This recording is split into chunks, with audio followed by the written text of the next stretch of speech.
Hello, and welcome to the Inside EVs podcast for June the 18th, 2021. This is episode number 63. Our top stories today: Canoo announces a factory for Oklahoma. The first fully electric Lincoln is coming next year. GM is building 2 more Ultium battery factories. I'm Dominic Ioni, Inside EVs forum moderator and Inside EVs editor. Joining us today is Tom Malogny, Inside EVs editor and host of the YouTube channel State of Charge with Tom Malogny. We also have Martin Lee from the EV News Daily podcast, available on all your usual podcast platforms. And of course, Kyle Connor joins us from Out of Spec Studios. He also puts together marvelous, absolutely marvelous videos for the Inside EVs YouTube channel. Please subscribe and tap that bell icon for notifications. Okay, so welcome everybody. Let's kick it off by talking about what's been charging in our driveways this week. We haven't really spoken ahead of the show this time, and so I have really no idea. Kyle, if you've been driving anything, or Tom, Martin, you're still in the Kona Electric? Yeah, my long-term test continues with that, and the more I spend time in it, the more I enjoy it. Lifetime efficiency of 4 miles per kilowatt hour. I've done 700 miles in 3 weeks. You know, with COVID, we're not doing too many miles. But this week I did do a mercy dash of 200 miles up and down the motorway to deliver a microphone to somebody that needed one urgently, and I couldn't ship it quick enough. So I'll just jump in the car and drive it myself. So nice. I got free charging. It's all right. So yeah, that was just a nice chance to jump in the car and just go. Really, and that's the nice thing about the Kona with what do you reckon, to about 280 real world miles, 270, 280. You guys have done proper tests. Yeah, I think we come in somewhere around that mid 250 mark, right, Tom? Okay. I think in our 70 mile an hour range test, it was a little lower. I think we were in the high 230s or low 240s, somewhere around there. Yeah. You're right. It was somewhere around there. Highway speeds really knock it down a bit, but a lot of our Kona owners on the forum, regularly see over 300 miles. But at whatever the 65, 70, what's your speed limit over there? We're 70. So what with GPS speed or just the offset slightly, I had it set to 72. Obviously, it's not my car. I don't want a ticket, so I just set it to 72. The highway drive assist continues to be pretty good on that, and it was just nice jumping in a car that had a third full battery, thinking, well, I know that's going to get me somewhere towards a decent charger. And then frustratingly, the charger it's an interesting issue over here. The charger I headed to is a one-off. It's at a Shell station. So it's called Shell Recharge, our network that is owned by them. And they've got a single point. It's a 150 kilowatt charger, which is fine because the Kona's going to charge at mid 70 something with a low state of charge. And, you turn up and the whole thing's just dead, just out of order. I looked at the apps that I normally use. Nobody had reported it. It says it was active. And that is an ongoing issue, I think, with increasing amounts of people driving EVs is, we just can't keep installing chargers. Hey, says the person not paying for it, but we can't keep installing chargers one at a time and then just have them not working. One of the apps that I do use had a comment from 2 weeks ago saying, I was there when a Shell engineer turned up and they were ordering some parts. I'm like, well, has it been 2 weeks? And then, funnily enough, because I've been a bit under the weather this week, I've not done a lot of recording, but I've consumed a lot of content. So, Kyle, I finally got around to watching your hour-and-a-half long VW ID4 road trip. You had the Pro base spec. But you drove 2,000 miles across the country? Yeah, something like that, right around 2K. So I was watching you turning up at these stations, EA stations, every 100 miles, 150 miles, and there's either 4, and there's not 4, there's 6 or 8, or there's 9, and then there's the Chatamo one as well. And 9 times out of 10, you were the only person charging. And I got to admit, I watched the whole thing. I watched the whole thing because I had the time. First of all, amazing video. I recommend you watch it. Tens of thousands of people have done. You learn a lot. You wouldn't think that watching repeated charge sessions, you could. Well, I've watched a couple, and how much more is there to learn? It's a weird business model, isn't it? Let me go road trip this car, and somehow that pays the bills, and somehow people watch these. The longer the video, the more views. But seriously, very deep retention too. People love this stuff. But there was stuff on the 8th and the 10th charge on day 3 that were throwing up errors that you hadn't seen earlier. So super interesting. But I was really, envious that you're turning, there's an infrastructure you have there on your main roads that you can be guaranteed you turn up and, you're going to get a spot to charge on a 350 kilowatt charger. So I had some envy there, but I did enjoy watching the video. Thanks. Yeah, well, I think today is the best time to own an electric vehicle. No one's at chargers, nice and empty, super easy to get around. Certainly, you may have to plug and unplug once in a while with some issues, but I really think now is the sweet spot. You go to California, they've always been a few years ahead of the rest of the country. I had to wait like 30 minutes at an Electrify America station to charge a couple weeks ago. I had a Mustang Mach-E.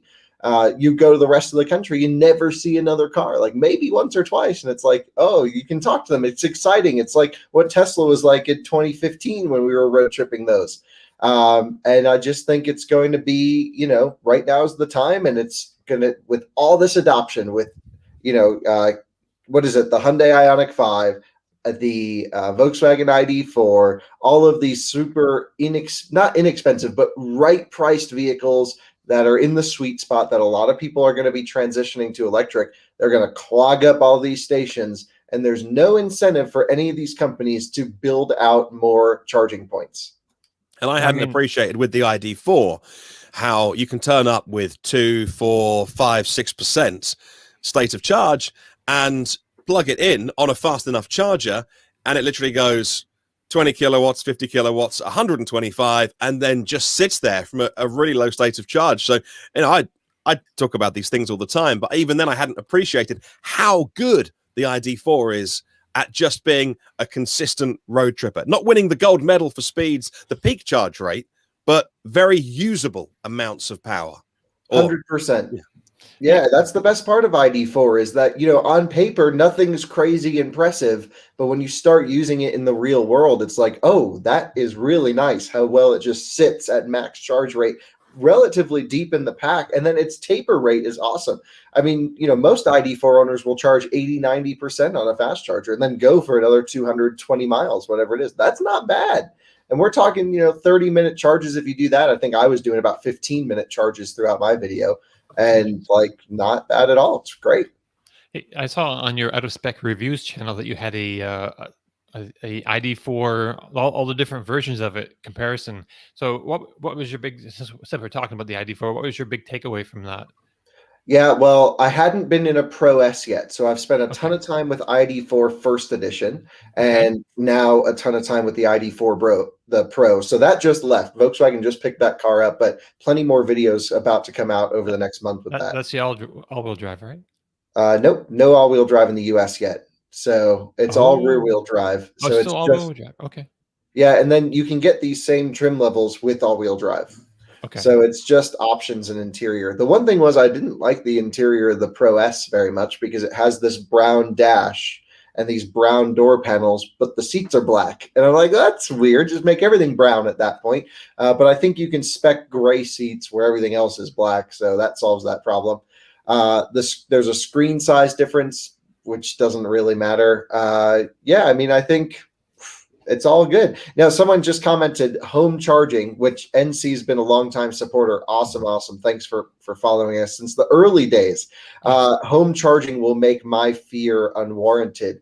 And you're absolutely correct for some scenarios. But if you drive through the middle of Kansas today, everyone on the highway doesn't live in Kansas. They're all trying to get through.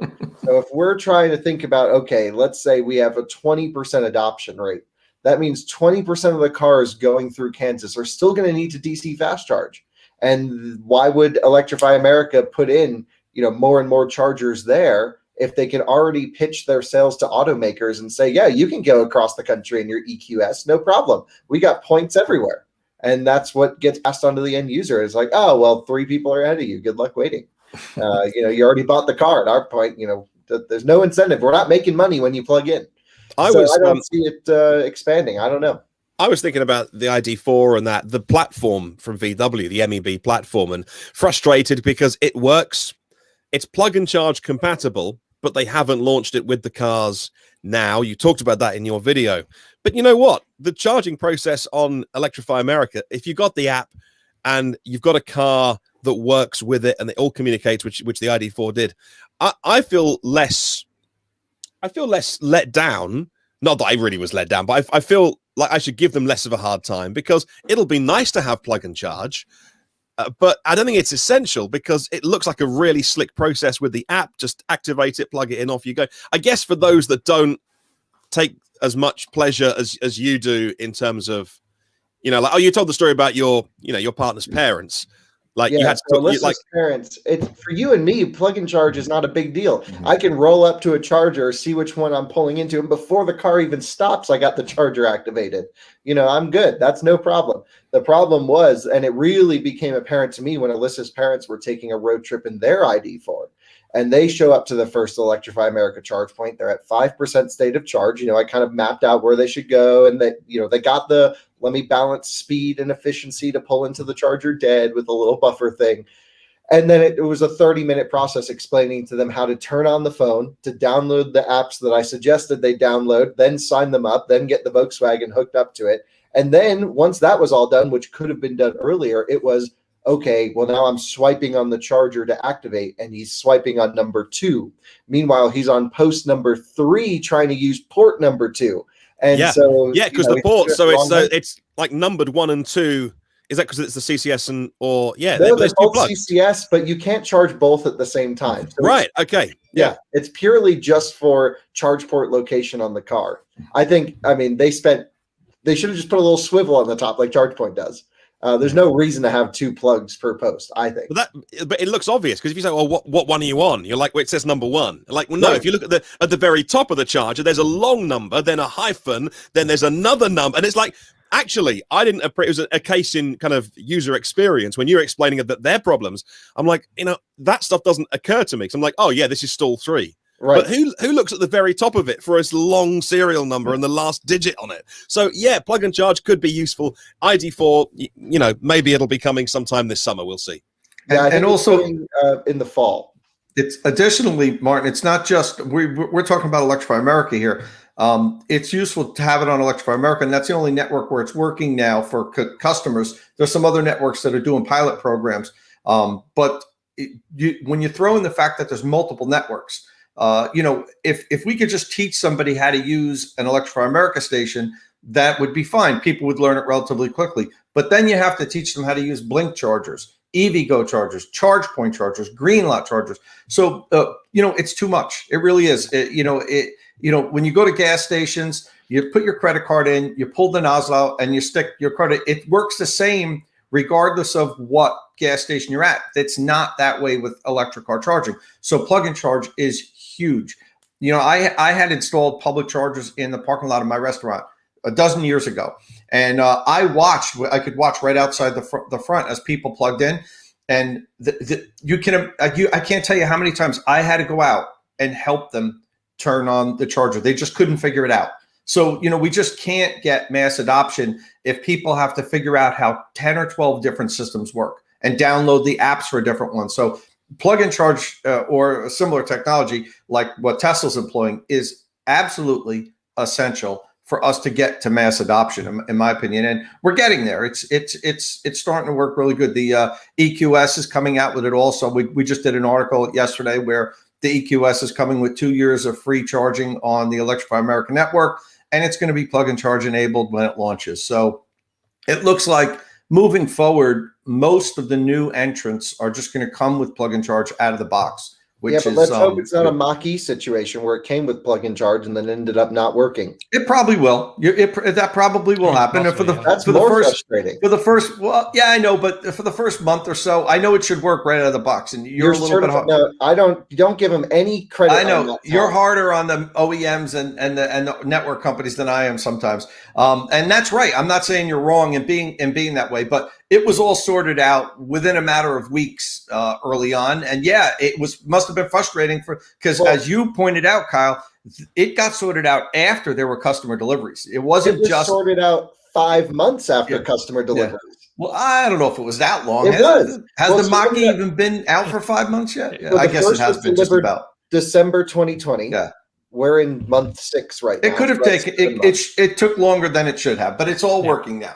I mean, look, I think it's unacceptable. I don't know. I think, if and we don't know what the problem with EQS will be, and we also know like there's some Volvo and Polstar 2 issues with Signet chargers, and that's really on the manufacturers for not bringing them to Electrify America and certifying them on the network. They deserve to be, knocked for that. That's not Electrify America's fault that a Volvo XC40 doesn't charge on a Signet. But it is Electrify America's fault when a Mach-E doesn't plug and charge perfectly every single time with Ford, because both companies are working together. They've had Mach-E's in their lab, and it should have been perfect. And so I think there's no excuse going forward. I'm sorry. I think you're not wrong. That's What's Ford's next electric product? The F-150 Lightning?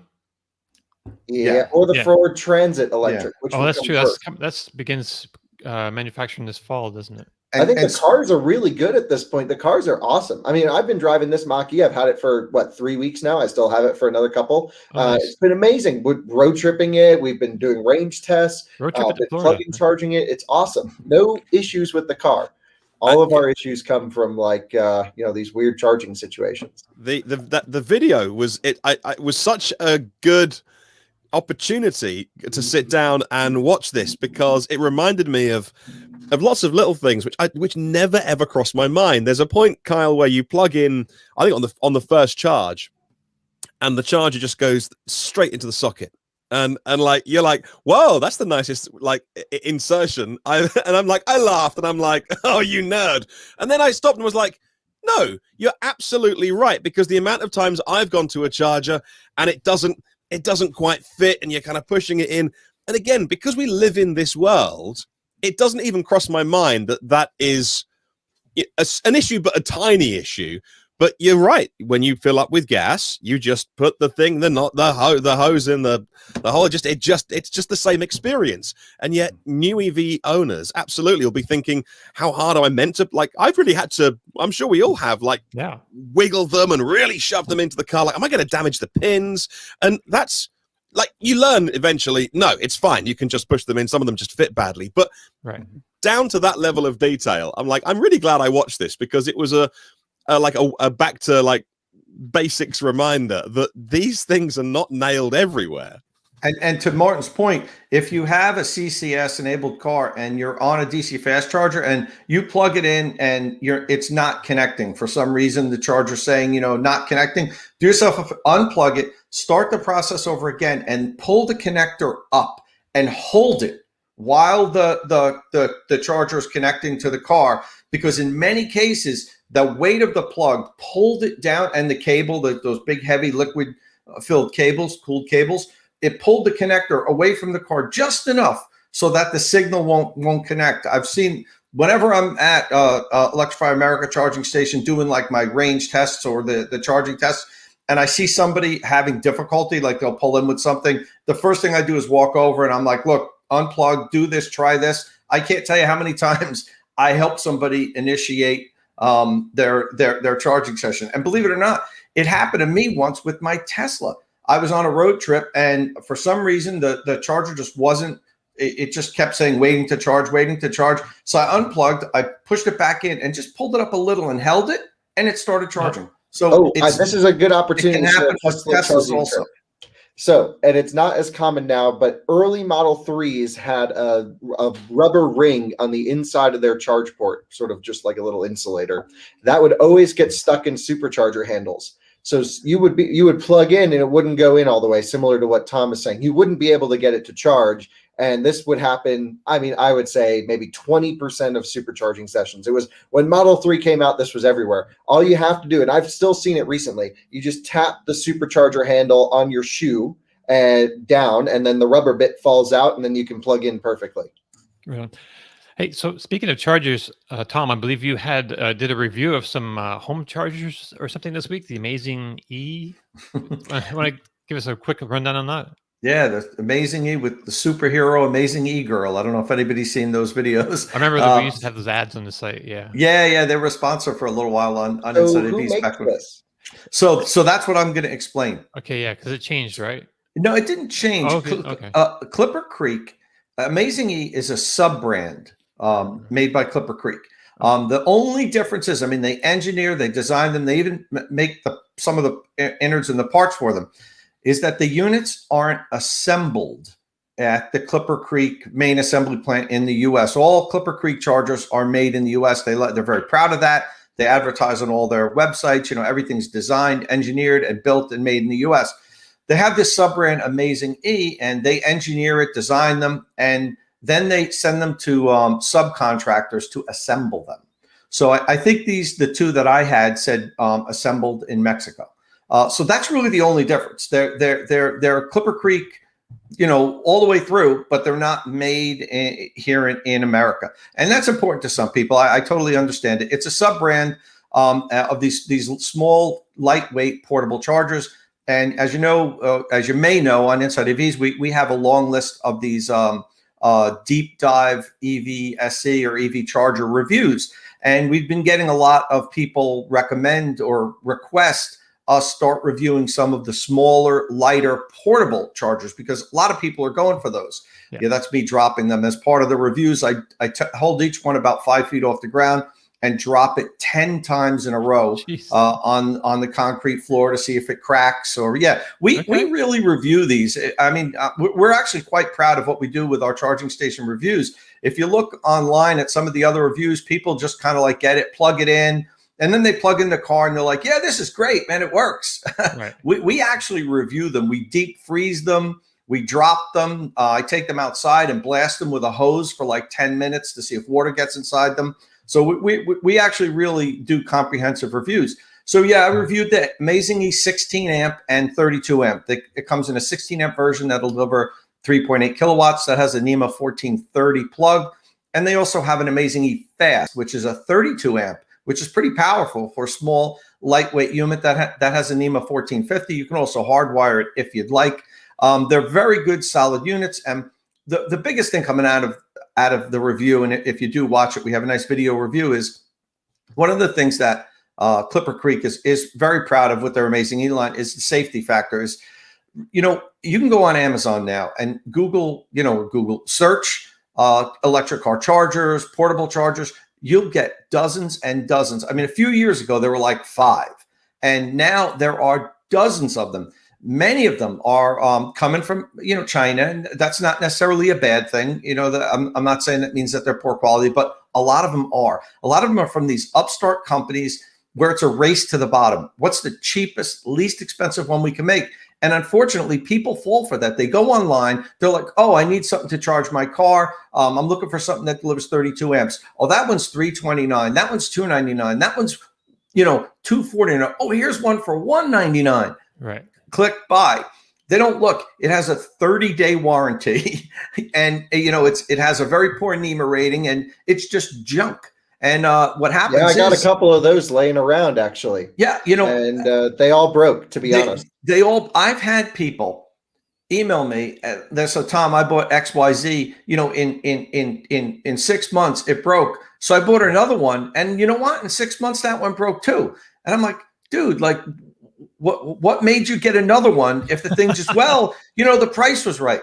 Well, now you paid twice, right? And, you only got a year out of it. So, I always, and besides that, crap, this thing can burn down your house. It's not just a matter of the thing burning out and melting, or it can damage your car. If that typically doesn't happen. The connectors are typically okay. But I've seen it happen where the pins in the connector are just very poorly made and they melt. And now all of a sudden you have to replace the charge port in your car. So look, we have a recommended list of home charging equipment that we think are all pretty good. But we let watch the reviews. You decide what you want. But just 2 things. That's one of our charger. It's called the Charger Rater, where we have this point-based system where we rate all of the chargers on a number of categories. There's 2 things I really want to impress upon people. Look at the warranty. Personally, I won't buy home charging equipment that has anything less than a 3-year warranty. But I really urge you not to buy anything that doesn't have at least a 1-year warranty for sure. Anything less than a 1-year warranty, what are they telling you? They don't have confidence that this thing's going to last more than 12 months. So why are you giving them your money? So look at the warranty and look and check to see if it's safety certified by one of the main safety certification labs like UL or Interlock.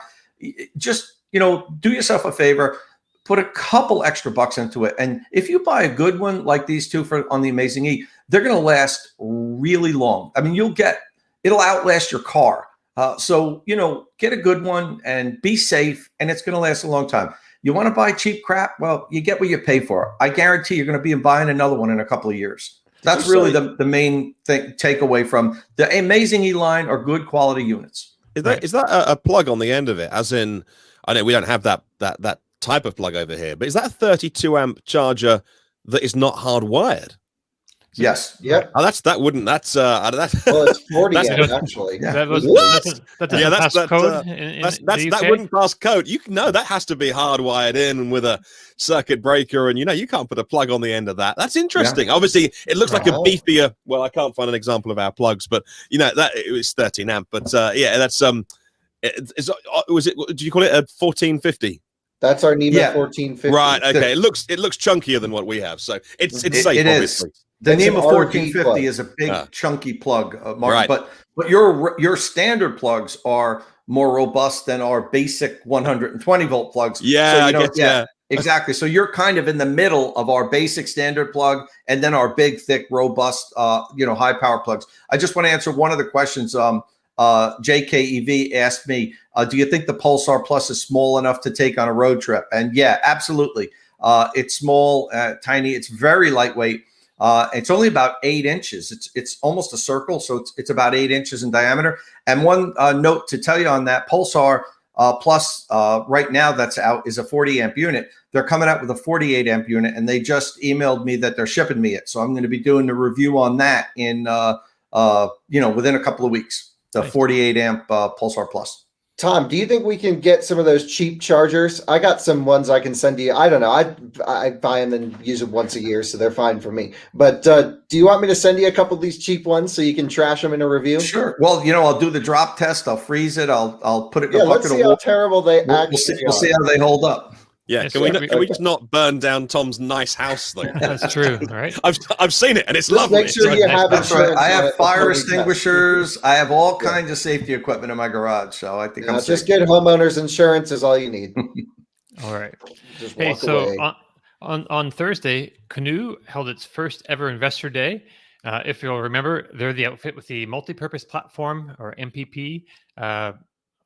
Platform, I guess, a skateboard that they wanted to put under this lifestyle van. That's the model name of the thing, and a pickup truck and a delivery vehicle. So it's not an actual canoe.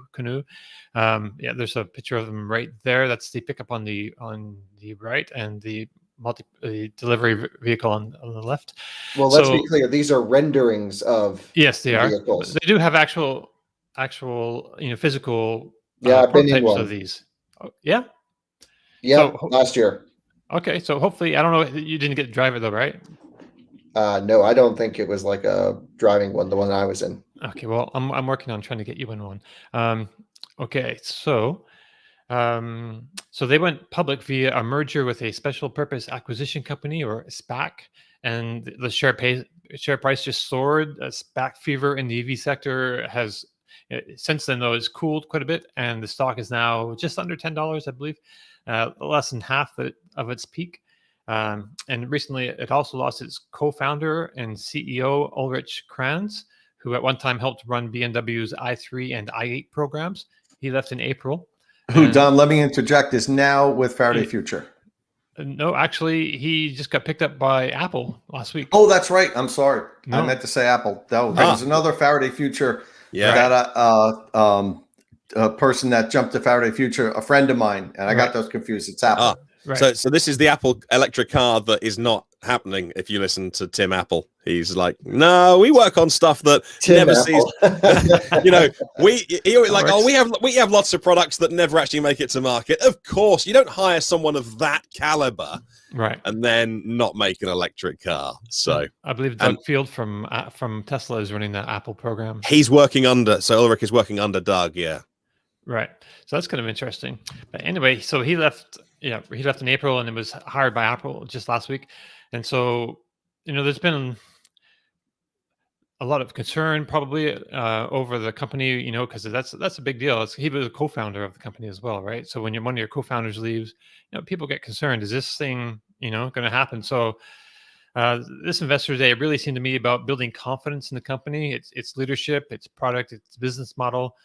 They had investors on the ground with them there in Texas, and we watched online as they put on a presentation that lasted better than 4 hours. Like they had each executive, come on for each major portion of the company area of responsibility, and they gave their background experience, and they have a lot of experience. They have they have a deep history experience with all the different OEMs, and it's pretty impressive.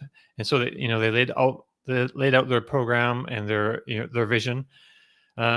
So we'll have to wait and see if it did its job, but we did learn a fair amount about the company. And the big news here is that they have chosen Dutch company VDL Nedcar to be a contract manufacturer for them to begin production. They will make they make several different mini models over there, models for Mini and the BMW X1. But I believe they should have like 100,000 or so units of spare capacity at the moment. So they have room to make all this stuff. So production is still ways out, though. They hope to begin deliveries in the Q4 of 2022 and then ship those to the US while Canoo begins to build its own factory in Oklahoma outside of Tulsa. That, they say, should be finished next year in 2023. I couldn't get a firm date or time frame within 2023, so that's kind of a big target up there. I think there's still a lot of details to be formed up. So we reported a while back that they've opened orders for their vehicles, and I think they have about maybe 9,000 refundable deposits so far. So I spoke with CEO Tony Aquila, and he says the pickup actually is their most popular build. That's what people are mostly reserving, but the Lifestyle is the actual first vehicle that they're going to be making, and they have an adventure version of that I guess has been grabbing people's attention most. So, Tom, have you been keeping up with these guys at all? No, you're muted. You're muted. Tom, we can't hear you. Sorry, guys. I can Yeah, on the peripheral, actually, Dom, I like what they're doing. I like the vehicles, but I'm also one of those people that like to see a little bit more before I start investing a lot of time in looking at the vehicles, the specs. There's so many startups out there now. Look at how many pickup trucks, are out there. So I like Canoo. I think it's really cool. I could see myself like buying one of those things. I mean, that what they're doing seems really cool. But quite honestly, I want to see a little more from them before I start really diving into what they're doing. Like what I see so far. There was a little kind of a blip recently, like you said, with Dr. Kranz leaving, and there were some investigations that they were being under SEC investigations. Right. That doesn't mean that there's anything nefarious going on there. A lot of people get investigated for a lot of things. Checking them out, though. Exactly. So let's as far as I'm concerned, I want to see a little bit more before I really start saying, okay, let me donate a lot of my time to see what Canoo's doing. Like what they're doing on the surface, though. I think the vehicles look cool, but they're a long way from selling vehicles. There. So what would they have to do to kind of to perk up your interest? Like I said, I'm trying to maybe see if we can get Kyle in one to drive, hopefully drive one. I don't know if we can get that amount of I mean that would be great, and that to let us tour their facilities. I like to get inside the company, tour the facility, see where they're at, either ride in or drive a vehicle. You're not going to get to drive one of these things, not at this stage of the game. Very, very rarely. I mean, it would be they have special insurance for the prototypes like this, and very rarely do you get to drive one, but riding in one would be nice, and some access, talking to the executives about concrete plans of production and so forth. Look, it looks great, and I'm not saying that I don't believe that they're going to make it. I'm just saying that they're too early for me to start spending a lot of time figuring out if they're real or not. Right. 100%. The only reason they're doing this is because they decided to take the Nikola approach, the Lucid approach, the Fisker approach, the Lordstown approach, which is going, reverse acquisition, basically going public backwards. And now they're trying to please investors without a product. We've seen how well this has worked for some companies. Lucid, for example, big spike on the day, CCIV, and then it came down, right? Now it's leveled out, and you can play around in this mid $20 market that it's in. But I think it hit almost $70 CCIV, and it's just a whole bunch of hype. It's a whole bunch of this nonsense before there's anything material. And all it is it wastes time. It's an investor game at this point. For us to start getting involved with Canoo, well, maybe you guys, but I'm not a company analyst. I don't want to pretend to be. I'm a vehicle evaluator, right? So you give me a car, I'll tell you if it's good or bad or what's good or bad about it. But you give me a company that's a year plus away from making a car, well, who knows if they can do anything? Tom and I got a good feeling from Lucid, but guess what? Still no cars on the road. And that's getting pushed back. So we don't ever really know for sure. And I'm expecting Lucid to be fine. I think they're going to be just okay. I was just using them as an example. But yeah, this is like way too early for anything interesting. Their business model is a lot of like, let's reuse the same package over and over for 3 years, which I don't think is going to work for a lot of people. If I was spending money, I'd want the freshest, newest one ever. So I mean, they're looking at getting revenue from second and third owners. I believe that's one of their things, and they're moving away from. Originally, they were like all about the subscription model. Now they've changed. They've dialed that way back. Well, we've learned subscription doesn't work with cars right now. Volvo's been trying it. Cadillac's been trying it. Porsche's trying it in the metro areas.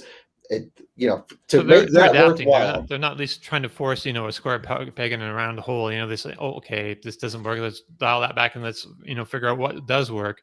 Yeah, but if they're doing that, then they don't have a clear vision. And would you want to put your money in that? I think the vision is more about producing a reasonably cost vehicle with a fair amount of innovation. That's their basic thing. That one platform to rule them all, kind of thing. Well, and sounds like a great idea. Drive-by-wire kind of situation, so they get a lot of space savings, and a lot of interesting looking vehicles with a lot of innovation, like that pickup truck with the extendable bed in the back. Just there's some interesting things there. I'm not sure. I don't know if they're going to make it. Yeah, I mean, it's all great ideas. It sounds awesome on paper, and when we get to drive one and see it, when someone can buy one, I can't wait until that maybe happens one day, possibly. Yeah. Go ahead. I think there's a line here to do with when you do and don't go public.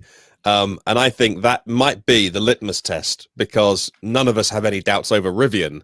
But when a company that's been around, because they're like 10 years old or something, they've found their way over the years. Yeah. It's been a long process for those guys. Yeah. And, when you come out and be like, well, there was a 700 million funding round led by Amazon and Ford, and now we've raised another 2 billion. And, we're not even thinking about going public yet. When you have that, you're like, so they're in it to make the vehicles, and that's why I really hoped Lucid would deliver the vehicles first and then do all of that stuff. But of course, those that put the money in want to see their return, and they decided to do it before they had any vehicles on the road. But that might be the line for me. It's actually like, if you get a car out the door and then you want to go make yourself some money on the markets, that's fine. But that might be why Rivian is held in such high regard. I'm not sure.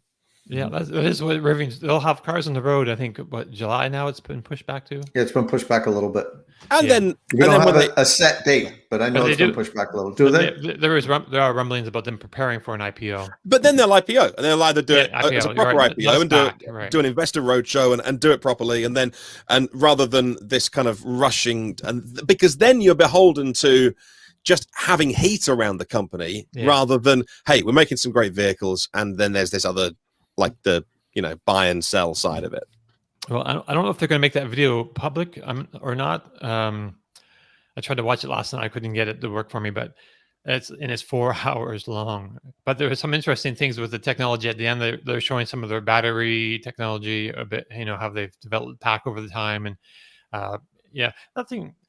nothing struck me as like super high tech or super breakthrough kind of thing. I think Lucid probably has a better approach to batteries, but well, that's good, because I don't know if anyone could just come up and top Lucid. Right.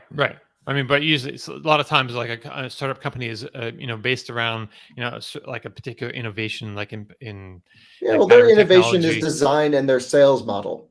right. It's not so much in the actual units.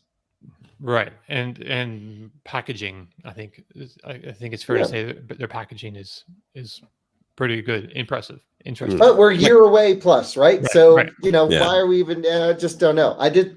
This is what bugs me about this whole thing. Sure. I love companies that develop and make products in the dark, and then they go ask for money once they got some cars. Like, we got a couple prototypes out, we validated everything, and sure, that's really difficult to do. You can't, you can take the easy, greedy way out and just get this thing, up public real quick, get some money in the company, raise all this cash.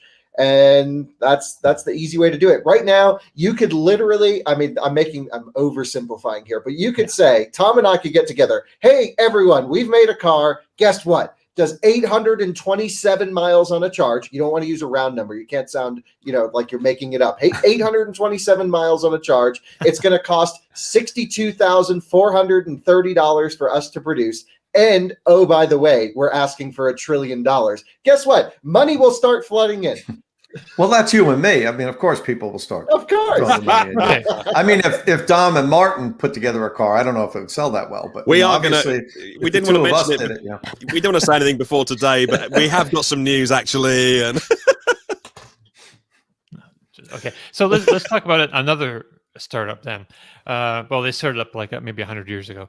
So if you've been following General Motors' electric vehicle ambitions, which seem to be getting more ambitious. I believe this is for the Lincoln story, Martin. You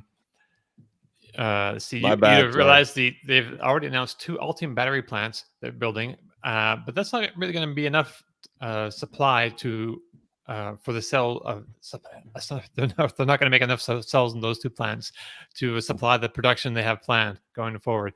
So the Lordstown plant, which should be just about finished, and the Spring Hill, Tennessee plant, which they should produce about, it's 30 gigawatts a piece. So that's, I think that turns out to 300,000 100 kilowatt hour packs, which is quite a bit. But considering the entire Cadillac brand will be electric by the end of the decade, and electric SUVs and pickup trucks are coming, it makes sense that GM needs more cells than that. So they've announced they are building 2 more factories.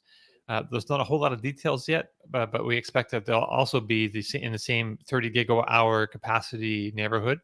And that's according to Chief Financial Officer Paul Jacobson. They're expected to be online around 2025, so just a few years from now. So, Kyle, do these announcements increase your confidence that GM is serious about EVs? Because there's still a fair amount of cynicism out there. Yeah, me too. Here's the thing. This is the GM and Ford game right now. We're going to spend all this money making electric cars. No, we're going to spend more than you. No. I'm going to spend 30% more than you. Okay, right. Why don't you just try and figure out an efficient use of spending first, rather than just throwing money at the table? I mean, I just think this is just so silly. Honestly, you can't build this many electric cars and ignore charging, which is what they're doing. They're like, oh, we're partnering with EVgo, and they're going to build out their network. Well, guess what? EVgo's already missed their targets. And their targets were so low and mundane. If you're going to build 300,000 EVs in a year, that's enough to just stress our network as is. So, right. They should be building, the holistic package if they really care, which they don't. And that's fine. They just need to figure out the best way to balance their existing business while remaining relevant for the future. And this is a very hard line for companies to do. Some are more aggressive at their electrification plans outwardly, at least trying to convince us that they're doing this. Ford and GM in particular. Stellantis, not so much, at least here in the US. In Europe, I know, Stellantis is, I mean, they have Peugeot. They got the whole French brands over there that are going electric, and those new DS electric things look nice. But, here let's put a Hellcat in a minivan and rock and roll. And I love that spirit. And I think that's honestly the correct approach for them right now. Everyone else is trying to push EVs on everyone. Living out here in the Midwest, people don't like that. They want a Hellcat Pacifica. Let's make that and bring, make America fast and loud. I'm all about that life too. So I don't know. I think this whole investment on the battery pack, sure. Let's get one car out the door first, please. We only have seen the Bolt EUV from them recently, and I think they've hit dealers. Yes. And it's not good. No, you don't think? I think they're doing pretty good with their. I don't know if they're selling. I'm just telling you the car's not good. Oh, okay. Yeah. I mean, I like the car. It just doesn't charge fast enough, really. Well, there you go. There's a but, a major but. There shouldn't be a major but in it's a much new car improved, that costs $40,000. Right. I mean, it was 32 for the Bolt EV and 34 for the EUV. But they have to compete with VW, which has, I think they have some great pricing. The VW was 33,690 after so it's 39,995 for the Volkswagen ID4 Pro. Yeah, so Pro's 40,000 $40,000, and then you got to tack on the $1,200 destination. Right, that's true. Which everyone doesn't like. Martin is always amazed at here in the U.S. We can advertise a manufacturer suggested retail price, and then there's just a mandatory. Oh, by the way, it's $1,200 more, and then this just gets tacked on, and people forget about it. I mean, you notice how that number's crept up over in recent years. Like it was like $495, for tags and destination or whatever, and not too long ago, and now it's $1,000 for everyone, or $1,200 or something like that. So in the UK, you have to put your tax in the price too, don't you? The price you see is the price you pay. You can't I remember the first time I came to the US. Oh, who would want that?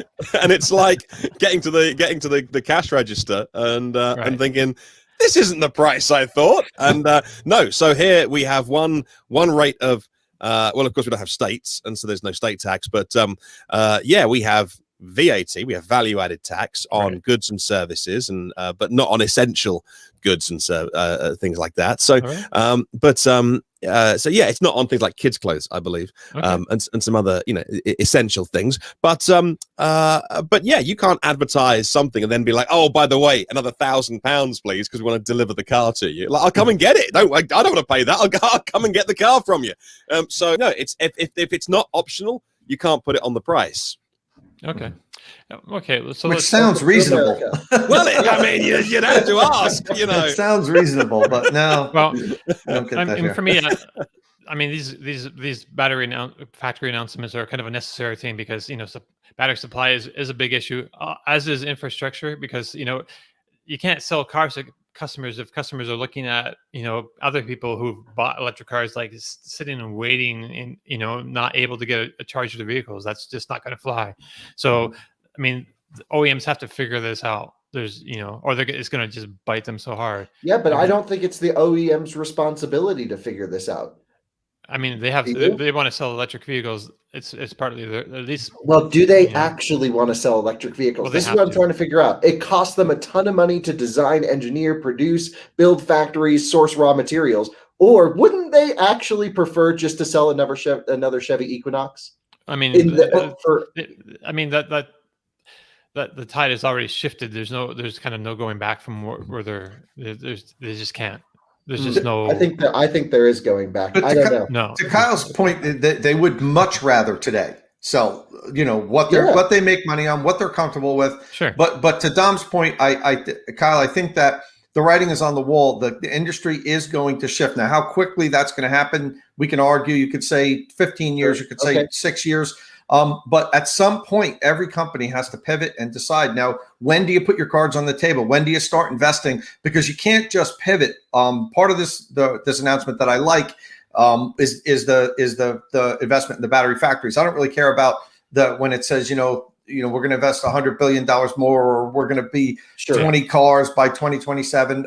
To me, the one thing I like to see is that they're investing in battery factories because they take a while to get online. They take a while to ramp up. So, if you want to start selling a lot of electric cars 4, 5, 6 years from now, you have to start investing in the battery plants now. So at least they'll be able to then. But for today, Kyle makes a lot of sense when he talks about, people aren't ready. The manufacturers would much rather just sell Hellcats and the Equinoxes and they're true. I mean, we're here in the US, we're only at like a 2.5% adoption rate, overall in the country. There's 97.5% of the people leave a dealership with a gas burner, not an EV. Now that's changing, and it's going to, at some point, we're going to see that hockey stick adoption rate really, really increase. But I like, part of this announcement that I like is the battery plants. I want to see more battery plants being built. That's the announcements that I like.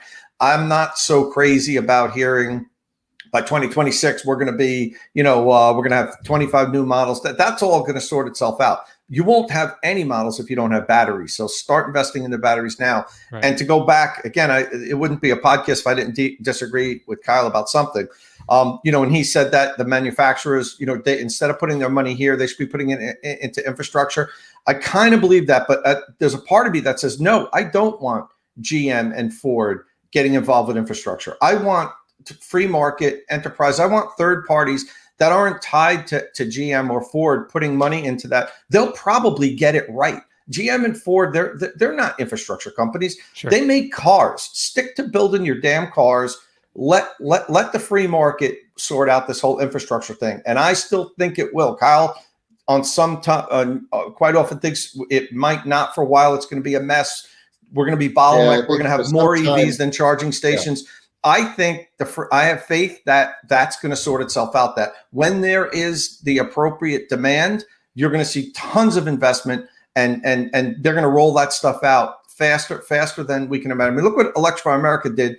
Almost 3,000 DC fast charge stations in 3 years.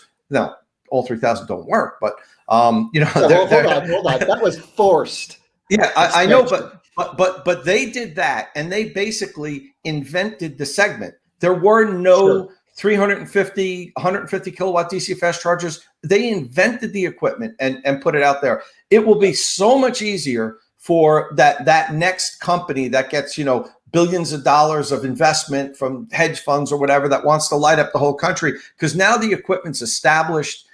It kind of works, and more suppliers are coming online. Like Electrify America had to engineer this equipment and have all the parts for these chargers be custom made for them, because they just simply didn't exist. Now that we have it, you're going to start to see the price go down. My point is, we'll be able to ramp up a lot faster. And I think if there's money to be made, there will be investment. It all comes down to, can it be profitable to it's got to be profitable. Site, rent the land, put in the network, put all that infrastructure in, maintain it, service it, and then pay the demand charges for the charging. If that all adds up to making money and you're not charging the end user $2.50 a kilowatt hour, then I totally agree 100% with Tom. I don't know if I agree with your timeline as to when that'll happen, though. I think this is a big problem. And proof of this is a station going in the next exit up my highway here. It's a bank of 4 ChargePoint CPE 250s. Guess what? They're installed, and they don't want to turn them on. They are literally done. The installation is done. They are permitted. The host company, I was talking to them, and they're like, "Oh yeah, it's too expensive to turn them on right now." I'm like, are you kidding me? They need to figure that out. They need to figure that out for sure. And they're working with utilities across the country now. Infrastructure companies are negotiating with utilities to eliminate demand charges or figure out a way around them. There's already agreements in some areas where they're waiving demand charges to try to figure out how to get this so that it's affordable. And the demand charges are an enormous problem. What a lot of the followers might not realize is that the networks don't just pay like the per kilowatt hour, like 15 cents a kilowatt hour. They also pay demand charges. All commercial enterprises do. I did it when I owned my restaurant. I own a piece of commercial property now where I have DC fast chargers, and I pay these demand charges. And especially in the summer, like during peak months, those are insane. I have a 24 kilowatt DC fast charger, which is a very low power DC fast charger on my property.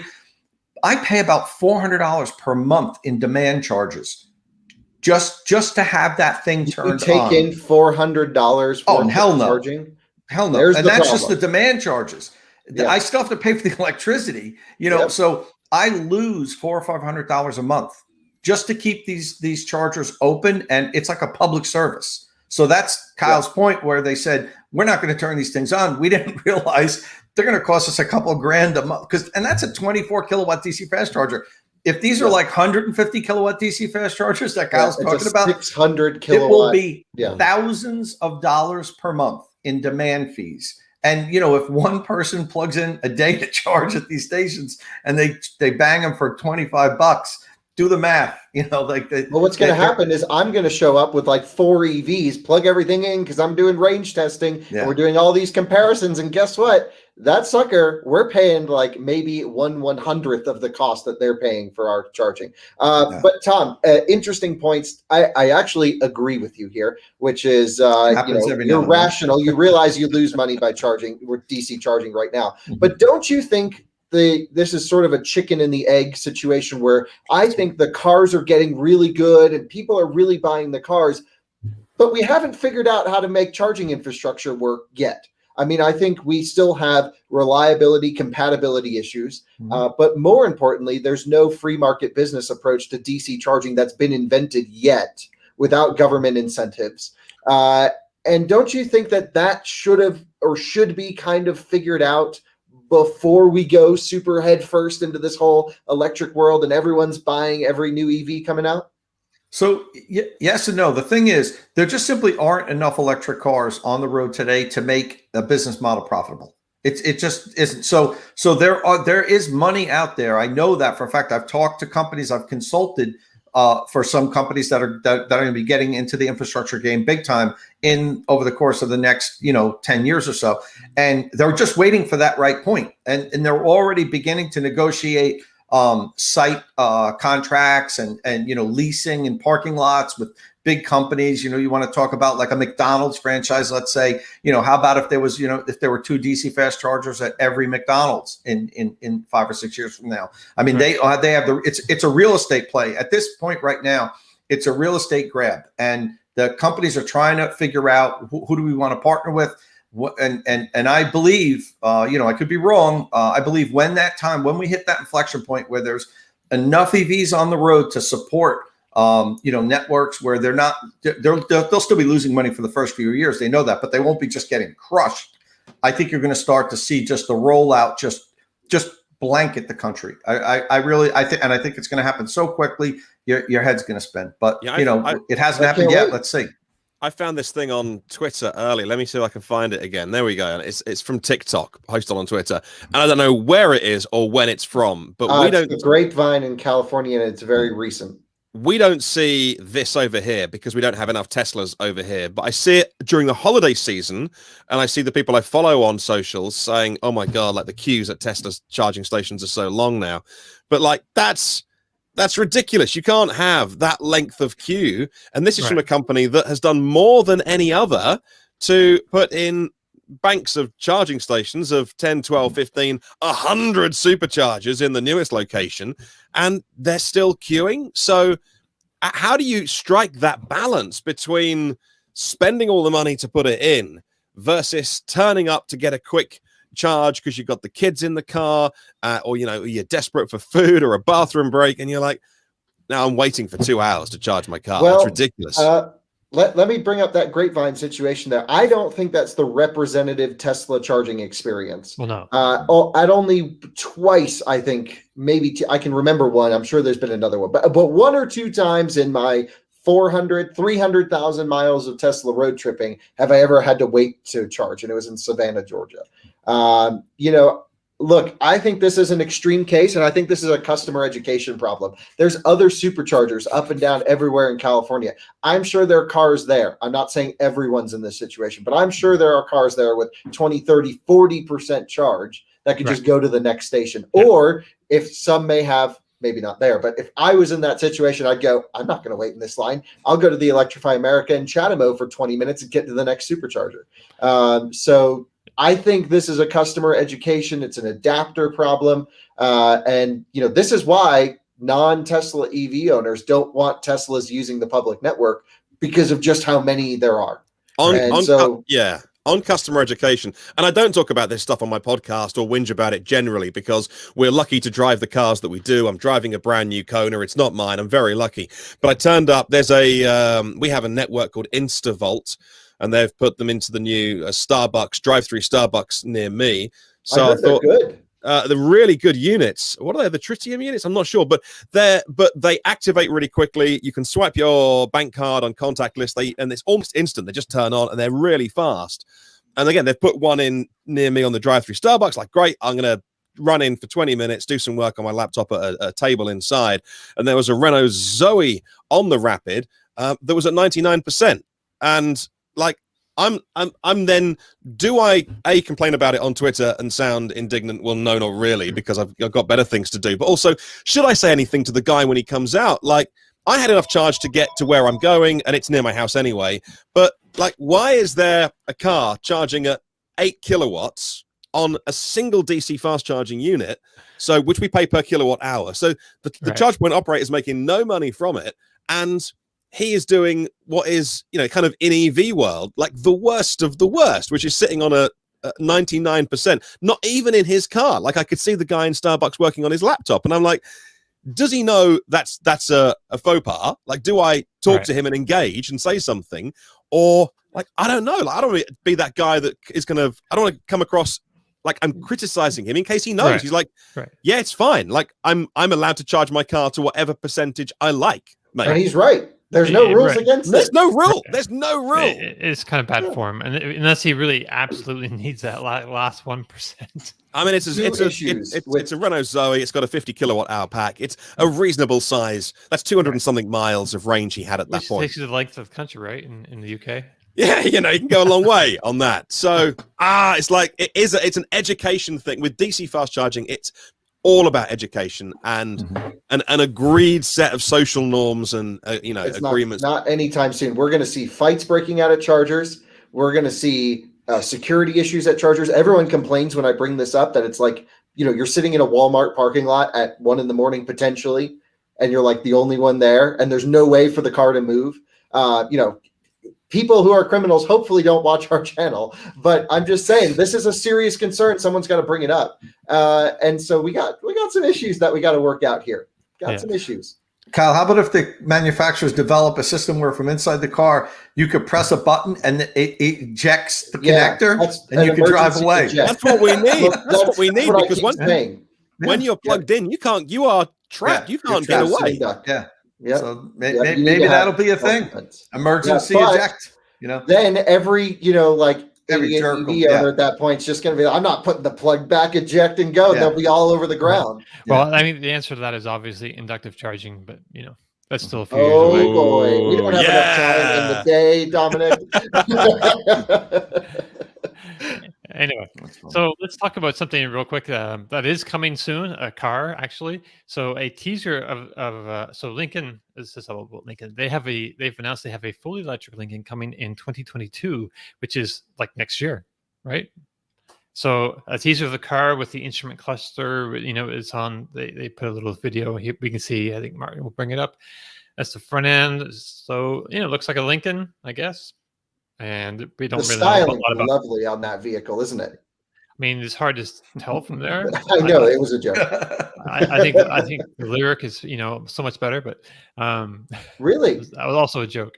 Okay, well, I wasn't sure. Right, this is the perfect brand to go electric. Right, and that was an interesting screen that I wanted to show, but just back there a little bit. So a teaser. This is a teaser of the teaser, and they show the instrument cluster. And so it suggests that it's going to be like a long-range EV. It's showing like 380 or 611 kilometers at around 80% state of charge on the dial there.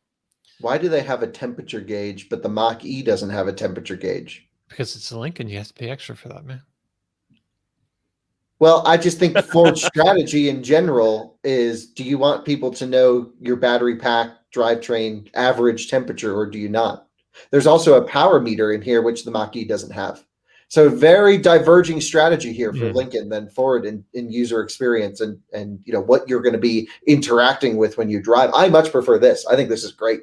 Also, for those who haven't been following Lincoln, they've been making some of the most stylish, premium, luxury vehicles for the last maybe 2 or 3 years. It started with the Navigator, then the Aviator, and then now they're going smaller. But like, these things are awesome. They're so cool. They have the best seats in the business, some of the best sound systems. And guess what? This is the perfect application for electrification. You can already buy a plug-in hybrid Aviator with over 400 horsepower, which is super rad, by the way. That's awesome.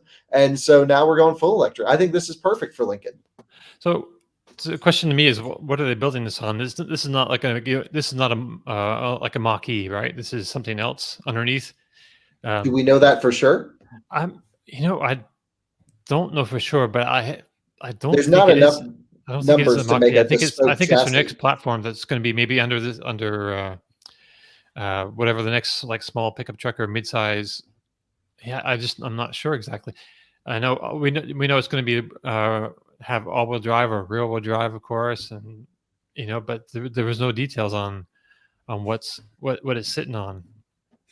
So I don't know. It's kind of Well, doesn't matter. We'll find out. But like, I think at a high level, if Right. Ford's going to electrify anything, Lincoln should be right at the top of their list. Right. This is very cool, and I think it'll bring some relevance back to the brand. They've done a rebranding, a resurgence, getting after a younger market. They've gone from their 70-year-old target buyer or airport, shuttle service down to maybe a mid-40 levels. I'm seeing start to drive them. Right. I haven't really seen anyone younger than I would say mid-40s. I mean, but like that's the- fine. There's still, this is going to be a attractive car if it's anything like what they've putting out recently. That's the demographic generally that can afford to buy this kind of an upscale vehicle anyway, right? Say that one more time. That's the kind of demographic, like 40 something. That's when you start kind of making some money to be able to afford this kind of vehicle anyway, right? Sure, yeah, Pay I off would think so. your college loans and all that kind of stuff. And I think it's interesting too because it's American luxury. It's a little bit of that Cadillac thing where I think the younger generation, my generation, really appreciates sort of European luxury vehicles. Right. And so this is not necessarily a niche market. There's still plenty, but very excited for this. And they're going to have. I'll just tell you right off the bat, it's going to have the best seats of anything, and it's going to have the best sound system of anything. And the over-the-air updates, they're going to be branded, of course. So like I think in Ford it's Power Up, and this is going to be Enhance, which I like. Wow. Enhance. Now Kyle's getting one. That's all You sold them. Where do I just place the order? I like Randy's comment. More gigs for Matthew McConaughey. I just want to see him driving one. It's all quiet, and he's like waxing poetic about amps and volts. Yeah. That's what I want to see. I can't wait for the Matthew McConaughey commercials. Yeah. All right. Hey, a couple other things. We don't want to go too long today. We have a meeting next that we got to get to before too long. So the Polestar 3 electric SUV is going to be manufactured in the U.S. That news came out this week. I don't know if anyone has anything they want to say about that. Well, it's hopefully it'll be more affordable. I mean, the tariffs really drove the price of the Polestar 2 up by $10,000. It's $10,000 more in the U.S. than it is in Canada. And if this is built here in the U.S., it won't be subject to that 27% tariff, which of course the customers pay, not China. But that's another story to talk about. I like more manufacturing in the U.S. and hopefully it'll be more affordable. Right. So I was kind of curious about what kind of platform this under, like I think Misco Electric posted about it on Twitter, and I suggested it could be the Geely SEA, C architecture, which is like an 800 volt vehicle. But then somebody else chimed in, and they're saying Volvo is developing two versions of SPA 2, one of which is a skateboard for EVs, and they think that's the dedicated platform that Polstar is going to be talking about. There was a gentleman by the name of Sakar Parikh. So yeah, I don't know. I'm kind of like really hoping to see. Are they going to build this in South Carolina? It's in the U.S. Well, I see somewhere up here it says South Carolina. If you just scroll up one notch, there we go. We're not sure if it'll be built in South Carolina. That's a beautiful facility they have in South Carolina. I've been by there. It's awesome. This is Polestar 3 production 2022 in South Carolina. So Polestar says the aerodynamic electric performance SUV will be manufactured alongside two Volvo car vehicles at a shared production center in Ridgeville, South Carolina. Well, so then it's confirmed. Yeah, so great facility. Awesome. Love that place. They build some of the highest quality, nicest vehicles out of there. Yeah. So other new vehicles coming soon. This is okay. I just want to switch over to across the ocean for a second. So the new ES8 has been officially approved for sale in Europe. Woo! Is that a big deal over there, Martin? Not yet, but it will be. This is the big one, right? Let me find a picture of the ES8. This is the 7 The seat. ES8's like the 3-row Yeah, SUV. that's it. Yeah, that's the big SUV. Yeah, like there's a market for this. Right. And As all of these companies are doing, starting in the Nordics, particularly in Norway, but any of those Nordic countries, Norway, Sweden, Denmark, they want a big SUV that they can travel up to the cabin and tow a trailer, and these are absolutely perfect. Big infrastructure in Norway, of course, right. And you're pushing an open door with 55% of all new car sales pure electric. So perfect country to start in. And 80% yesterday on the radio of plug-in cars, so including hybrids and full electrics. So, which is amazing. So that's fantastic that these cars are coming here in smaller numbers, but they've got their distribution and service agreements in place. So they're working out those things of it's a not massive country geographically, not full of a lot of people as well, but also people can be a long way away. But working out those things like how do we get service done, how do we get courtesy cars to people, do we go and pick the cars up and put them on a trailer and come and fix them so they're sorting all those things out and working out the ownership experience of them as well, which will give people the confidence to go for this new wave of Chinese made cars. Remind me, they're also building out some battery swaps there also, correct? So I mean, the Neo does the battery swap, which the ES8 has. So right. Yeah, they're going to give. Oh, and Yuka, my friend, says, "Don't forget Finland." I'm sorry, I wasn't. Well, I did, obviously. So, but yeah. So these, you did say Nordic countries. Yeah, no. Right, so, but these countries are keen to buy cars like this, and the battery swapping will be interesting because I think battery swapping works in China because of the density, both of sales and of population, and we'll see in Norway. And not, for those of us that have watched the car reviewer Björn Newland, he will often be like driving down the road and, well, I could pull in here or in 5 miles time or in 5 miles time. Then there's a 351 in 10 miles time. You think, what, in kilometers, he says. And like, they're not short of infrastructure there. So in a country where there's loads of DC fast chargers, but also a lot of EVs, will battery swapping work? And it'll be watched very, very closely. Because if anyone knows how to do it, Neo know how to get it right. So is I'm this so excited to see this in another market. It's going to be fascinating. Yeah. Is this the first Neo vehicle in Europe? There is some ES6s there, right? There are some 6s, but I don't know if that's general sale or sold. I know they had press cars.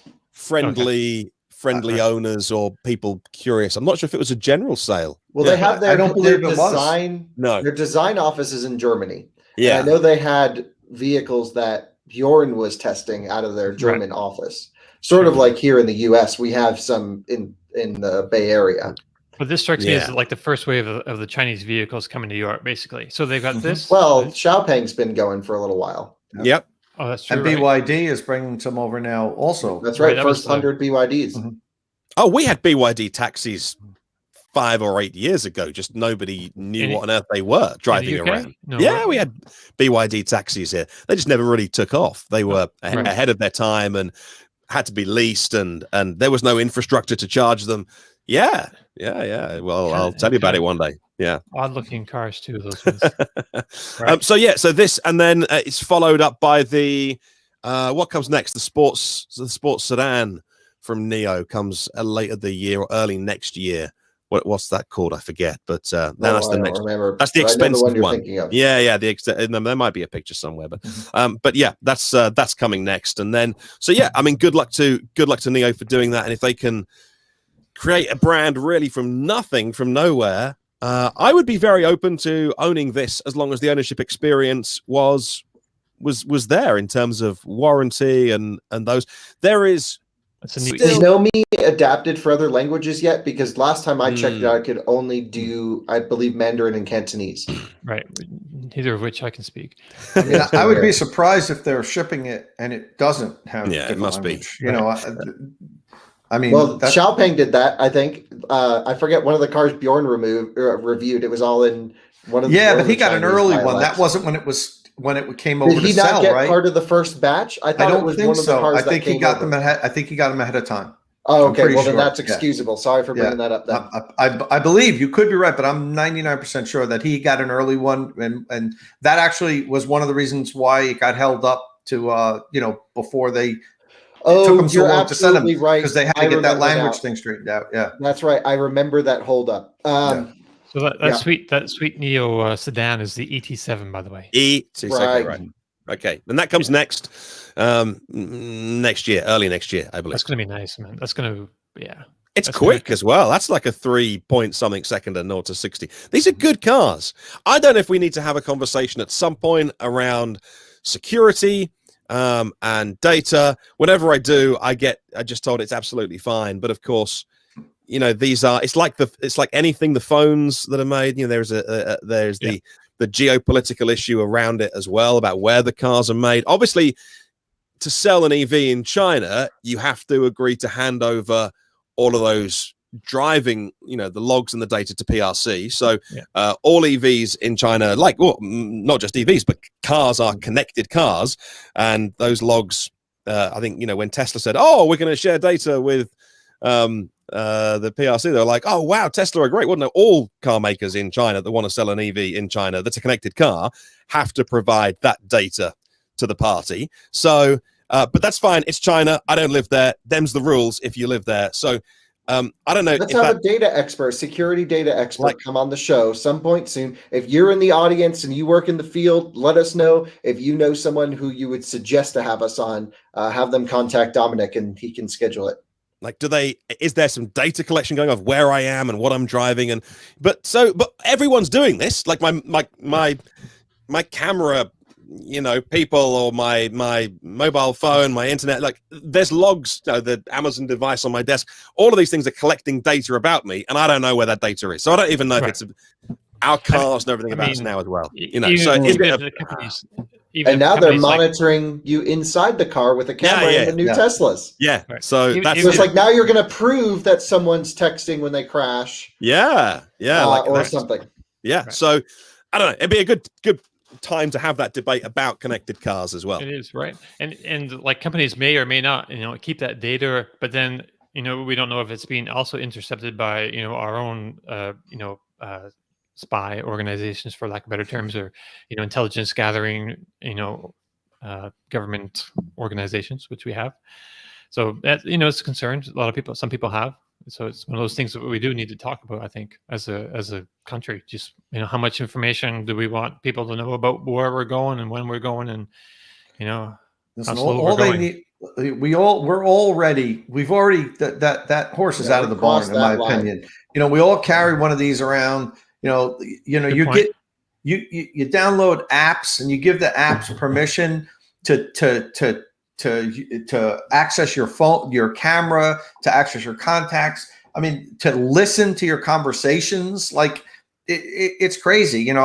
This thing already, it's with me everywhere I go. My car isn't with me everywhere I go. This is much more dangerous than the car knowing my data, because this knows where I'm going. It knows the speed I'm traveling at, how many times I get my year-end review from Google. I guess I should have maybe opted out of that if I didn't like it. And it tells me my year in review, like it was like you went to Maria's coffee shop 333 times in 2020. It's a coffee shop right down the block from me that I go to every morning, and like it has all that data already. So I mean, I don't know what I don't know how much worse my car is going to know. This is not a self-destruct device. You can't send a command that says blow this thing up, but you can send a command to the car that says slam on the brakes or floor it. Yeah, exactly. Well, I mean, that's a whole different thing. That's different than the data. Right. That's, taking control of the vehicle. And like Kyle said, just, disabling the brakes and I mean, look, we're coming at it from such a low level of understanding that I'm like, oh, well, someone could just take over my car and run wide open acceleration. Is that truly possible? I don't know. We should have, real data. Well, possibly, government agencies could say, call up Tesla and say, please disable this car, make it, maybe they're ready. I can already do that from my phone. I can take speed limits off when, the old thing I used to do when my friends were, this is way back when I was working at Tesla, when You know, someone would borrow my car, or my friend's taking one of the company cars on a drive. I would open the sunroof, roll down the windows, honk the horn constantly. Right. But You know, and they're just going down the road beeping. Right. But you're the app owner and you're registered. It's not like a government agency is doing that to your car, without your. Well, here's something even sketchier than this. We in our family have bought and sold a lot of Teslas. You can see my Tesla app here, full of cars. There are cars on here, I won't say which ones, that we have sold that have been with the new owner for more than a year. I've tried contacting Tesla saying, I don't know, I don't want to know where this car is. It's not ours. It's gone. I can still remote start it and drive it away. I know exactly where it is, in Austin, Texas. That is no good. That should not. These things get real sketchy real fast. Yeah, that shouldn't happen. Ask them about that. Oh, there's no PR department. Well, there actually is a bit of a PR department because Dan Neal's driving Model S Plaid. I mean, there's a marketing department and there's some sort of facilitation going on. There's someone there. Yeah, they just are under a different title. It's just they don't really they don't call the press. I mean, the press. If the press calls them, they don't answer. But they'll reach unless out you're to Jay Leno or Dan Neal. Right, yeah, you got to be big. Or Motor Trend, and you want to check out that 0 to 60 time, right? Oh, they sound like they talk gave about this really quick because there's been a lot minutes. of Plaid news. It sounds like they gave Motor Trend a really hard time, though. They're I mean, but they give them that story about how controlling. Hey, Motor Trend, do you want a car? But if you have one, you will do it exactly under our. Like you'll go to our test track, you'll drive it on that piece of tarmac. We're gonna drive it, but we'll let you have it as a Motor Trend story. They sounded so like they did it, but they sounded so angry about Tesla. Yeah, I love that they. You look at Johnny Lieberman's Twitter, and he's like, Tesla made this as difficult as possible for us, and people are coming after us saying that they paid us for this. Right, right. Yeah, I love Johnny. He's such a good guy. So let's talk about the Plaid really quick though, because we gotta get that meeting. So yoke steering. I wouldn't rush for the meeting. Let's talk about Plaid. This is important. So really fast. What are you going to say, Dominic? I was just going to say, so yoke steering, it's out. Reviews are mixed. There's plenty of people who say, especially people when they first get the vehicle, it's a little cumbersome at low speeds when you have to actually turn the thing more than half a twist. But other owners, I've seen other owners who've had it now for a week or whatever, and you can see videos of them, and they're kind of comfortable with it. Driving with one hand, and just it's not a big deal. I don't know. It does help with visibility a lot. I don't know if you've never. We're always used to having that steering wheel blocking part of the the view of the instrument cluster or whatever, and without that there, it just looks so much better. But is that make up for the the difficulties at low speeds? And if none of us have driven it yet. We really don't know. But I have driven a car with a yoke steering wheel, the Mercedes EQS concept, and it was terrible. But wasn't that just on the side? No. It's very when it connected the bottoms too. It's very similar. If you take a look at the two now, it could have been set up differently. Yeah, it was absolutely terrible. And I'm looking at some of these earlier videos, and even as the people are saying, "Oh, this isn't that bad," they're like going like this. Yeah. I could get used to this. Like, why do you want to get used to it? I don't know. I still, like Kyle said, we haven't driven it yet. I hope that I get behind the wheel and I'm like, yeah, this is pretty good. I like it.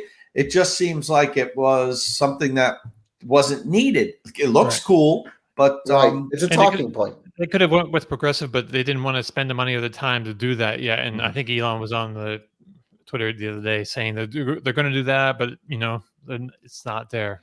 And worse than the yoke steering wheel, because again, who knows if that's going to be the best thing that's ever happened or the worst? Because I don't know. For me, I haven't driven it, and I'm just ignoring what everyone says about it until I get to try it.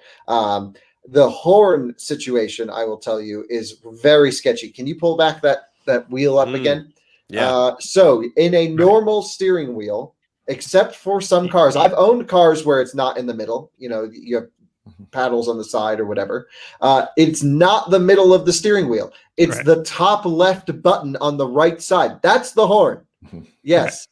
That is just way too sketchy. I'm sorry. That's not I like the middle. Like why change that? But I'm sure there's a reason, but now you see all these Model 3 owners switching to a yoke steering wheel, and I don't know if that steering wheel's been crash tested. Where's the airbag gonna reflect off of? I would say that is potentially scary to have an airbag in a wheel that wasn't designed for it, especially as that rim, if you watch crash test videos, that rim is an airbag support. I'm not saying this for the factory wheel. I'm just saying this for all the Model 3 people who want to pretend like they drive a Plaid.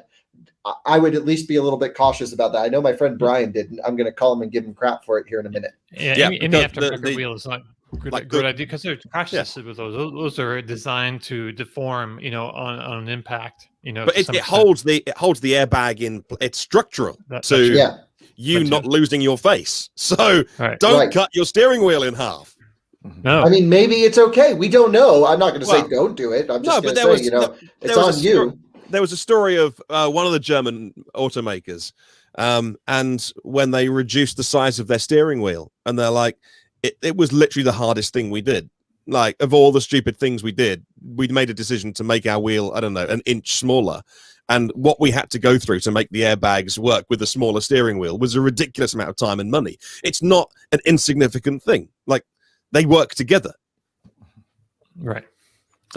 So what else did we learn about the Plaid this week? Well, let me go through the launch stuff. So in order to do, well, first off, we learned at the event, which I didn't really touch on, this car can do repeated launches over and over, and they seem to be performing fine. So I would say drivetrain build quality is going to be just as good, if not better than Teslas we've seen before. So that's awesome. First off, seems like they were comfortable putting people in these cars, doing hundreds of launches over and over and over and over, and they're going to sell those cars. That will be, when you buy a demo Tesla Plaid, it's going to be that car that was launched a million times. And just so you know. I believe Randy, speaking of that same main point, Randy Probst had it at Laguna Seca, and he said that it was still had all the power, after the battery had down quite a ways, like in the below 50% area. So that's promising. Very promising, but I don't know. I've got nothing against Randy. Love him, love his driving skills, but I've heard him talk a lot about EV stuff, and it's not all, he's a driver, and that's cool. The car's still fast below 50%, yes, but how much does it actually lose? I don't know. So I wouldn't really take his judgment on that. Sure. Just like Sandy Monroe trying to use chargers, stick to, manufacturing vehicles. Sorry to bring that in. I haven't said anything about that, but it's been bugging me the last few months, I guess.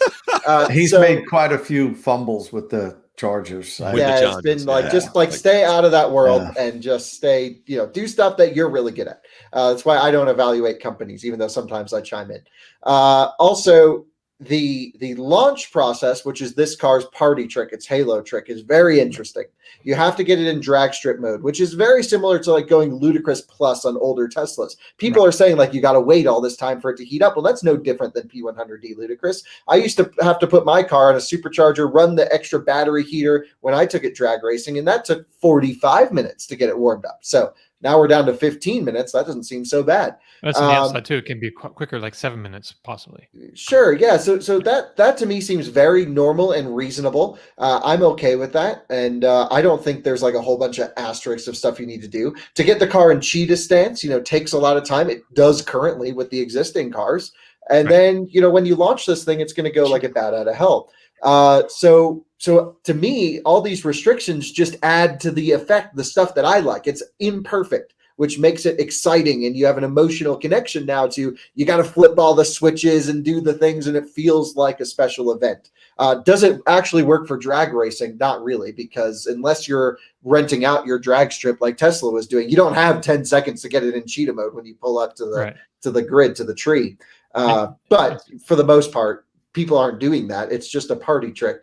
And it's stupid fast. Do we want to talk about the actual numbers and what VHT is and rollout and all this stuff? One sec, just while we're talking about 10 seconds and drag strips, if your car goes faster than 10 seconds or quicker than 10 seconds in a quarter mile, you're going to need to have a roll cage installed in that thing, and there could be other rules you need to follow before you even do that, like a suit, helmet.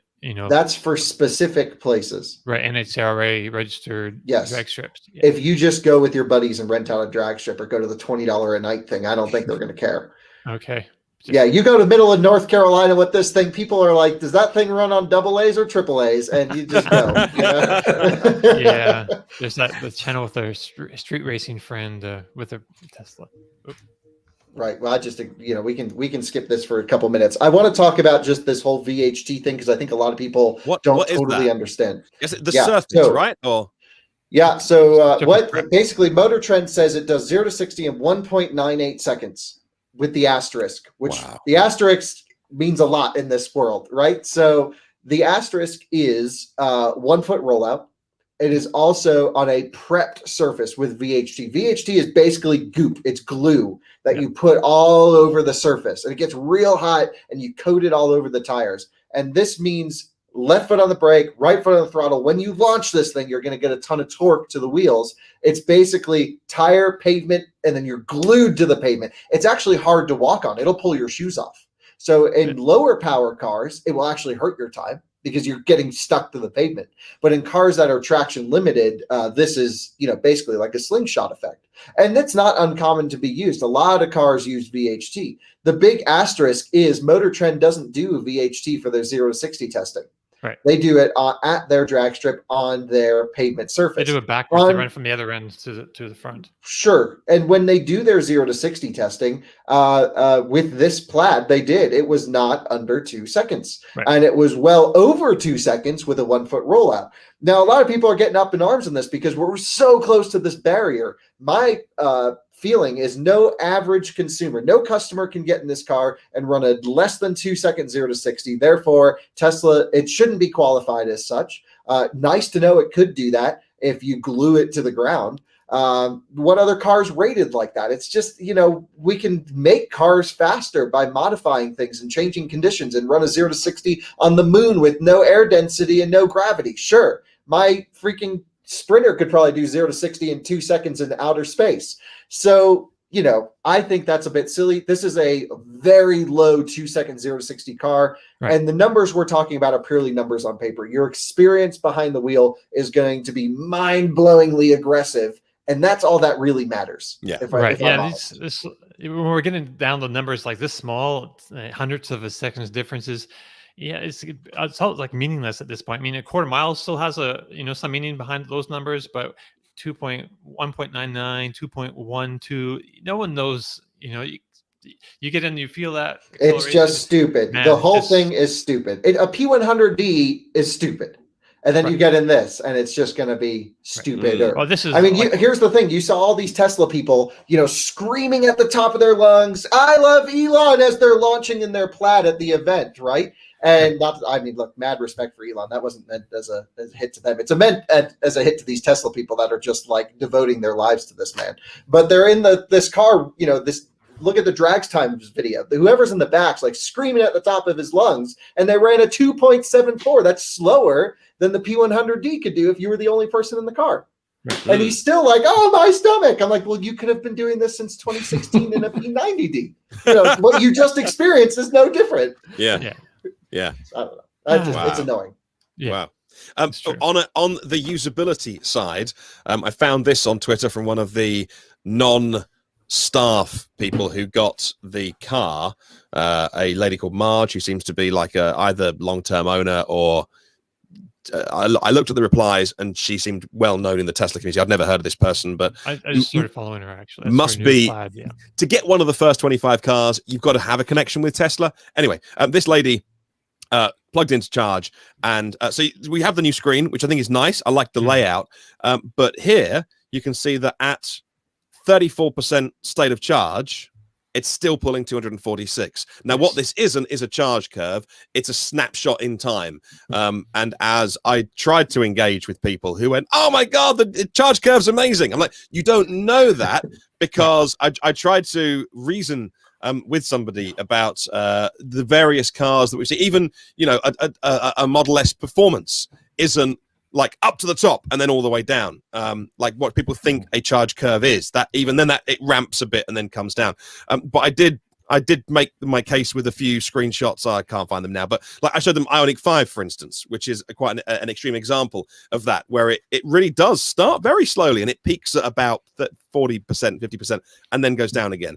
So that's this is current limitation on that car. Right. So that isn't a charge curve. It's a snapshot in time. But the point, it's a good snapshot, though, to be a third full. And to be but pulling... it's not because we've now seen 44%, I think is what it is. And it's down to 170 kilowatts. Someone was like making this argument to me on Instagram. They were messaging Right. We need me, to see a proper charge thing. So, yeah. We need to see but I didn't think it was that impressive, to be honest, because 100. So Model 3 will do 250 kilowatts. We know this, up to about 30%. This is a much larger pack than Model 3's 74 kilowatt hour pack that I've done testing on. So it should sustain power longer. Of course, it's a C rate is a set C rate that Tesla is comfortable with. It's just going to be more kilowatts for that given state of charge. Yeah, it's like a 100 kilowatt hour pack. It's a bit smaller than the outgoing one. Yeah, but when it got down to 44% or something like this, I'm just trying to pull up these pictures. I guess I won't be able to see. When it got down that low, it was at 170 kilowatts, which I'm like, oh, that's not that. It needs to sustain it for longer to be that impressive. Then maybe I'll revise my opinion. I thought they'd done some great work though on the 18650 chemistry and had pulled out some more performance of that. Yeah, we need to get a full recording. I mean, that's we can. It's all speculation now. We need to plug in and chart and record the whole thing, and then we can analyze it. Hopefully, we'll be able to do that soon. All right. Well, we've gone longer than we probably ever have. No, you guys have a meeting. I'm so sorry. Okay, so we got to go before we get fired. So if you like the show, please give us a thumbs up if you're watching us on YouTube, or a rating if you're listening on another platform. Don't forget you can find and follow our panelists on Twitter. Tom Longley is at Tomolog, Martin Lee is at EV News Daily, Kyle Connor is at It's Kyle Connor, and I'm at Dominic_Y. See you all again next week. Click subscribe and tap that bell icon for notifications. Ciao.